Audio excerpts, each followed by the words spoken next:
What's up, guys? Hope you're well. So in this video I just wanted to answer a quick question, or more of a frustration that a player has. So they're doing lots of sprints recently because they want to get faster, but they're experiencing a little bit of a plateau, so not really getting any faster. So there's two real common sort of mistakes that I see and hear about in terms of speed training for football. So the first one is that being fast at sprinting isn't necessarily, well, it's not the be all and end all of being fast on the football pitch. So quite often the fastest players, the most effective players who can work at speed on the pitch, are the ones who can decelerate the quickest and chop and change direction at speed the fastest, not necessarily the fastest sprinters in a straight line.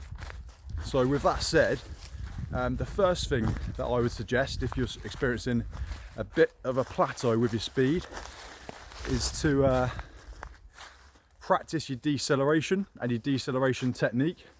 So a good idea in terms of that is at the end of like a maximal sprint, only has to be a short distance, put a little box out and see how quickly you can stop, come to a dead standstill in that box. Okay, so practice how quickly you can get back to not moving at all from a full sprint. The quicker you can do that, that's going to mean you can stop and change direction quicker and evade tackles and opponents and create space for yourself more effectively on the pitch. So deceleration technique, there's not much point in being really fast at sprinting if you're really slow at stopping. So short, sharp footsteps as you come to a stop. Sit back, that'll help you brake as well, and really pump your arms, that'll help you slow down quicker too. So that's the first thing. The second thing is training to fatigue when training for speed. So doing so many sprints that to the point where you can't do anymore basically, so you're completely knackered. So when you're training for speed, you're training the neuromuscular system, the nervous system. So you don't want to work till muscular fatigue.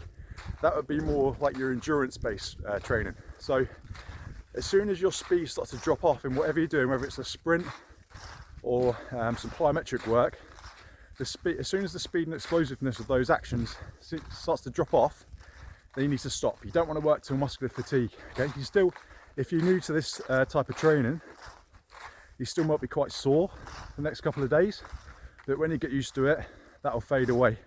So don't work till fatigue.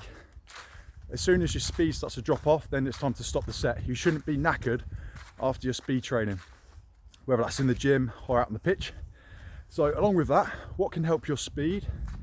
Not just sprinting, there's other things that you can do in the gym. So think about developing your eccentric strength. That's your strength of your muscles when they're lengthening, because that's essentially what your muscles are doing when you're decelerating.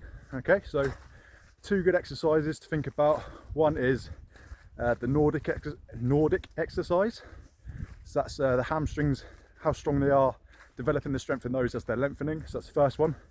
And second one, if you think about squats, think about on the downward phase of the movement, when you're doing it with a decent weight, can you do it nice and slow and controlled? Okay, that's going to develop your eccentric strength. So three things really there. One is practice your deceleration. Two is develop your eccentric strength. And three is don't work until muscular fatigue, because remember you're conditioning the nervous system to get faster. Okay, hope this one helped. If it did, please share it with your teammates, and I'll catch you in the next video.